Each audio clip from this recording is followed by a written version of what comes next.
Kiskal TMT கம்பிகள் வழங்கும் கேள்வி நேரம் நிகழ்ச்சிக்காக உங்கள் அனைவரையும் அன்போடு வரவேற்கின்றேன். இன்றைய கேள்வி நேரம் நிகழ்ச்சியில் நம்ம என்ன தலைப்பில் வாதிக்க போகிறோம் பார்க்கலாம். இன்று நம்ம விவாதத்திற்காக எடுத்துக்கொண்டிருக்கக்கூடிய பொருள் என்பது கருத்து சுதந்திரம். இந்த தலைப்பை நம்ம ஏன் எடுத்தோம் அப்படின்னா, எழுத்தாளர்கள் ஒரு சமூகத்தினுடைய ஆழ் மனதில் இருக்கக்கூடிய நுண்ணிய உணர்வுகளை எல்லாம் வெளிப்படுத்தக்கூடியவர்கள். அவர்கள் இன்றைக்கு வீதிக்கு வந்து போராடி கொண்டிருக்கிறார்கள். தங்களுக்கு வழங்கப்பட்ட சாகித்ய அகாடமி விருதுகளை எல்லாம் திருப்பி கொடுத்து கொண்டிருக்கிறார்கள். அவர்கள் வைத்திருக்கக்கூடிய குற்றச்சாட்டு என்பது இந்தியாவினுடைய பன்முகத்தன்மையை இந்துத்துவ சக்திகள், பாரதிய ஜனதா அரசு நசுக்குகிறது என்கிற குற்றச்சாட்டும், ஒரு கருத்து சுதந்திரத்திற்கான வெளி எழுத்தாளர்களுக்கே இல்லை அப்படின்ற குற்றச்சாட்டை முன்வைத்திருக்கிறார்கள். இது பற்றியும் கேள்வி நேரத்தில் நம்ம விவாதித்திருக்கிறோம். ஆனால் அதனுடைய நீட்சியாக இது பல தளங்களில் இந்த விவாதம் நடந்து கொண்டே இருக்கிறது. எழுத்தாளர்கள் நடந்து கொண்ட விதம் சரியானது தானா? மோடி அரசிற்கு எதிரான ஒரு நிலைப்பாட்டை எழுத்தாளர்கள் ஒரு அணியாக இருந்து கொண்டு செய்து கொண்டிருக்கிறார்களா? உண்மையில் இந்தியாவில் கருத்து சுதந்திரத்திற்கான வெளி சுருக்கப்பட்டிருக்கிறதா? இப்படி பல தளங்களில் இன்னும் ஆழமாக கேள்வி நேரம் விவாதிக்க விரும்புகிறது. இந்த விவாதத்திற்குள் தான் இப்போது நாம் பயணிக்க இருக்கிறோம்.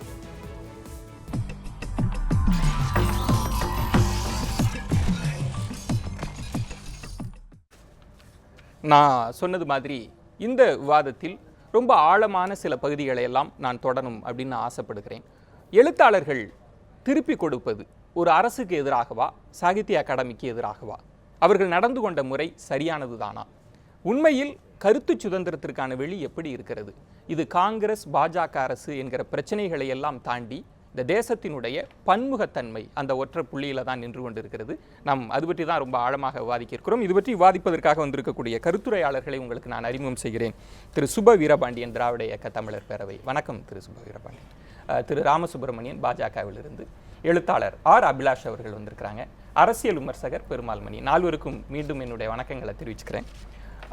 இது பற்றியும் கேள்வி நேரத்தில் நாங்கள் விவாதிச்சிருக்கோம் முன்பு. அதனுடைய நீட்சியாக கூட பார்க்கலாம். திரு அபிலாஷ், நீங்கள் இந்த இந்துத்துவ சக்திகளுக்கு எதிராக கடுமையான நிலைப்பாட்டை எல்லாம் கட்டுரைகளில் வச்சிருக்கிறீங்க. ஆனால் எழுத்தாளர்கள் நடந்து கொண்ட முறை தவறானது அப்படின்னு நீங்கள் ஒரு விவாதத்தை உங்களுடைய பத்திகளில் ஆரம்பிச்சிருக்கிறீங்க. ஏன் நடந்து கொண்ட முறை தவறுன்னு சொல்கிறீங்க? அது நான் வந்து இரண்டு விதமான போராட்டங்கள் இருக்க சாத்தியம்னு நினைக்கிறேன். ஒன்று இன்னைக்கு காலகட்டத்தில், ஒன்று நேரடியாக களத்தில் ஈடுபடக்கூடிய போராட்டங்கள், கருத்து சார்ந்த போராட்டங்கள். நீங்கள் மேடையிலேயோ இல்லாட்டி வந்து ஒரு பேரணியிலோ இல்லாவிட்டால் எழுத்து மூலமாகவோ நீங்கள் தொடர்ச்சியாக சமூகத்துடன் உரையாடுவதற்கும் சமூகத்துக்கு வழிகாட்டுவதற்குமான வாய்ப்புகள் நிறைய இருக்குது இன்றைக்கு. அது ஒரு விதமான போராட்டம். இந்த போராட்டங்களுக்கு நீண்ட தொடர்ச்சி இருக்குது. உதாரணமாக தமிழ் எடுத்துக்கொண்டோம் என்றால் மார்க்ஸ், ரவிக்குமார், கீதா, இல்லாவிட்டால் எஸ்விஆர் போன்ற மார்க்சிய சிந்தனையாளர்கள், தலித் சிந்தனையாளர்கள்லாம் இருக்கிறார்கள். இவர்கள் வந்து நீண்ட காலமாக பலவிதமான அரசியல் பிரச்சனைகளுக்கு தொடர்ச்சியாக எதிர்வினையாற்றி கொண்டே வருகிறார்கள். அதற்கான தங்களுடைய பார்வை என்ன என்பதை வலுவாக வைத்துக் கொண்டு வருகிறார்கள். ஆனால் இன்னொரு விதமான எழுத்தாளர்கள் எப்படி என்றால் இந்த புனைவு எழுத்தாளர்கள். இப்போது விருதுகளை தொடர்ச்சியாக திரும்ப கொடுப்பவர்களுக்கு அப்படியான ஒரு நீண்ட ஒரு அரசியல் பாரம்பரியம் அவர்களுக்கு கிடையாது. துரதிருஷ்டவசமாக அந்த மாதிரி பாரம்பரியம் இல்லாதவர்கள் முதல் முறையாக ஒரு உணர்ச்சி வசப்பட்டு அவர்கள் இந்த விருதை நாங்கள் திரும்ப கொடுக்கிறோம் என்று சொல்லும்போது பல கேள்விகள் அவர்களை நோக்கி எழுப்பப்படுகின்றன. நீங்கள் ஏன் இதற்கு முன்னால் நீங்கள் பல பிரச்சனைகளின் போது நீங்கள் ஏன் பதில் சொல்லவில்லை, அப்போது ஏன் நீங்கள் கேள்வி எழுப்பவில்லை போன்ற கேள்விகளை அவங்க வைக்கிறாங்க. திரு ஆர் அபிலாஷ், நம்ம எல்லாவற்றையுமே இறந்த காலத்தை அறுவை சிகிச்சை செய்துதான் பார்க்க வேண்டுமா? ஒரு சோதனை குழாயில ஒரு 10 சொட்டுக்கு பிறகு 11வது சொட்டுல செந்நிறம் கிடைக்கிறது. அப்படி ஒரு பாயிலிங் பாயிண்ட்ல அவங்க வந்து வெடிச்சு வந்திருக்காங்கன்னு நீ ஏங்க பார்க்க மாட்டீங்க? இதுல ஒரு சிக்கல் இருக்கு. அதனால தான் சொல்றேன், எந்த ஒரு விஷயத்துக்கு பின்னால் எதுவுமே இல்லையோ அந்த விஷயத்துக்கு முன்னாலே எதுவுமே இருக்காது. அதாவது விஷயம், ஒரு விஷயத்துக்கு ஒரு ஒரு ஒரு பாஸ்ட் அப்படின்னு ஒன்று இல்லைன்னா, ஒரு கடந்த காலம் என்று ஒன்று இல்லை என்றால் அதற்கு எதிர்காலமும் இருக்காது. அதுக்கு இன்னைக்கு நம்ம ஒரு சிறந்த உதாரணத்தை பார்க்குறோம். எழுத்தாளர் ஒரு பிரச்சனைக்காக குதித்து எழுதுகிறார்கள். அதை நான் நிச்சயமாக பாராட்டுகிறேன், அதை நான் வணங்குகிறேன். ஆனால் அதே நேரத்தில் அடுத்து இந்த போராட்டத்தை எங்கே கொண்டு போகிறார்கள் என்பது பற்றின எந்த தெளிவும் இவர்களுக்கு கிடையாது. இது எங்கே தெரிகிறது என்றால், இந்த விருதுகளை திரும்ப கொடுக்கக்கூடிய விஷயத்தை எடுத்துக்கலாம். ஒருவர் இப்போது 40 பேருக்கு மேல வந்து விருதை திரும்ப கொடுத்துருக்காங்க. ஒருவர் 1 லட்சம் ரூபான்னு வச்சுக்கிட்டா கூட, 46ன்னு சொல்றாங்க, ஒருத்தர் 1 லட்சம்னு வச்சுக்கிட்டா கூட நீங்க ஒரு குத்துமைப்போ ஒரு 40 லட்சம் வச்சுக்கோங்க. இந்த 40 லட்சத்தை வச்சுக்கிட்டு நீங்க பாதிக்கப்பட்டவர்களுக்கு எவ்வளவோ செஞ்சிருக்க முடியும். தாதியில் பாதிக்கப்பட்டவர்களுக்கோ பிற மக்களுக்கோ எவ்வளவு செஞ்சிருக்க முடியும். நான் சொல்லி முடிக்கிறேன். ஆனால் இவங்க இந்த பணத்தை எல்லாம் சாகித்ய அகாடமி திரும்ப கொடுக்குறாங்க. சாகித்ய அகாடமிக்கு இந்த பணத்தை வாங்கி வைக்கிறதுக்கான எந்த வழியும் கிடையாது. அவர்களுக்கு அதற்கான எந்த ஒரு சட்ட ரீதியான ஒரு வரைமுறை கிடையாது. அப்போ அவங்க என்ன செய்யறாங்கன்னா இந்த பணத்தை பிரதமருடைய நிதிக்காக அனுப்புறாங்க. அப்போ நீங்க என்ன சொல்றீங்க, இந்த பாஜக அரசாங்கத்துடைய செயல்பாடுல எனக்கு வந்து நாங்கள் எதிர்க்கிறோம் என்று சொல்லிக்கொண்டே பாஜக அரசாங்கத்துடைய நிதிக்கு வந்து நீங்க இந்த பணத்தை திரும்பி கொடுக்குறீங்க. இது எவ்வளவு முரண்பாடாக சொதப்பலா இருக்குன்னு நினைக்கிறேன். நான் என்ன சொல்றேன்னா, இதே வேற ஏதாவது ஒரு அமைப்பு செய்திருந்தார்கள் என்றால் அவர்கள் மிக தெளிவாக திட்டமிட்டு இந்த பணத்தையாவது அவங்க சரியான வகையில் பயன்படுத்தியிருப்பாங்க. திரு அபிலாஷ், நீங்க ஒரு எழுத்தாளராக இருக்கிறீங்க, சர்வதேச கவனத்தை பெற்ற ஒரு எழுத்தாளராகவும் இருக்கிறதுனால நான் கேட்பது, ஒரு எழுத்தாளன் என்பவன் ரொம்ப உணர்ச்சிகரமானவன். தன்னுடைய சக எழுத்தாளன் கொல்லப்பட்டிருக்கிறான்.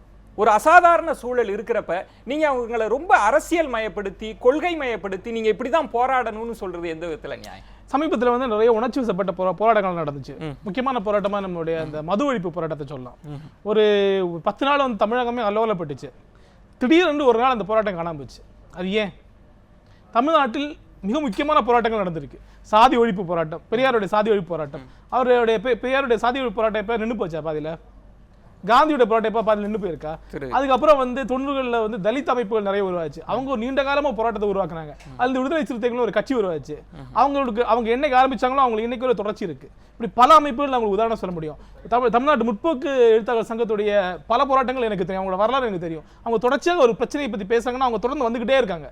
ஆனால் ஏன் வந்து மது ஒழிப்பு போராட்டம் ஒரே வார்த்தை அடங்கி போச்சுன்னா அதற்கு ஒரு பாதையோ அதற்கு இலக்கோ அதுக்கு ஒரு தெளிவோ இல்லாமல் போச்சு. அதனால திரு சுபவி, நான் 4 கட்டமாக பிரிக்கிறப்ப கருத்து சுதந்திரத்தை பற்றி அடுத்த கட்டங்களில் வாதிக்கலாம். ஆனால் எழுத்தாளர்கள் நடந்து கொண்ட விதம் பற்றி பேசுகிறப்ப டெல்லியில அண்ணா ஹசாரே மூமெண்ட்டுக்கு கூட அரசியல் மயப்படாத போராட்டம் அப்படின்னு தான் விமர்சிச்சாங்க. மத்திய தர இளைஞர்கள் போராடுறாங்க. அது மாதிரி தான் எழுத்தாளர்களின் போராட்டத்தில் திரு அபிலாஷ் சொல்றார், கடந்த காலத்தில் எதுவும் இல்லை என்றாலும் எதிர்காலத்திலும் ஒன்றும் இருக்காது. நீங்க இதை எப்படி பார்க்கிறீங்க? அதாவது நிகழ்காலத்தை பற்றி கவலையே படாமல் நம்ம கடந்த காலத்தை பற்றியும் எதிர்காலத்தை பற்றியும் மட்டுமே பேசி கொண்டிருக்க முடியாது. கடந்த கால பார்வை நான் வேண்டான்னு சொல்லலை, அது சரிதான். ஆனால் இப்படித்தான் ஒரு எதிர்ப்பை காட்ட வேண்டும் என்று யாரும் அதை வரையறை செய்ய முடியாது. அபிலாஷ் சொன்ன மாதிரி அவரே சொல்லுகிற போது அது ஒரு உணர்ச்சி வயப்பட்டுன்னு சொன்னார். எனக்கு மதுவிலக்கு போராட்டத்தை கூட ஒரு உணர்ச்சிகரமான போராட்டம் என்று நான் பார்க்கிறேனே தவிர ஒரு உணர்ச்சி வயப்பட்ட போராட்டம் என்று பார்க்கல. சில நேரங்களில் ஒரு தன்னெழுச்சியாக போராட்டங்கள் விரைந்து எழும், பிறகு சில சூழல்களில் அது தணிந்தும் போகும். அதை வைத்து கொண்டு அந்த எழுந்த காலகட்டத்தில் நடந்த போராட்டத்தை நாம் பயனற்றது என்று சொல்ல முடியாது. அதற்கு ஒரு தாக்கம் உண்டு. இன்றைக்கு எழுத்தாளர்கள் எல்லாம் தங்களினுடைய 40 பேருக்கு மேலே அதை திருப்பி கொடுத்திருக்கிறார்கள் என்பது, சாகித்ய அகாதமி என்பது ஒரு தனி நிறுவனம்தான்.